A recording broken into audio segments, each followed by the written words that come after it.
636 feet in centimeters.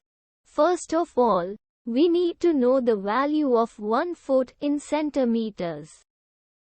It's always 1 foot equals 30.48 centimeters.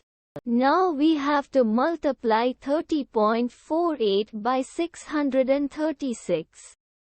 Therefore, 636 feet times 30.48 centimeters equals 19,385.28 centimeters.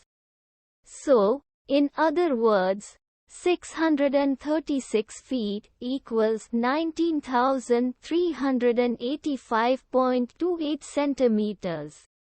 We hope you have enjoyed this video. Please like and subscribe to our channel for more videos like this.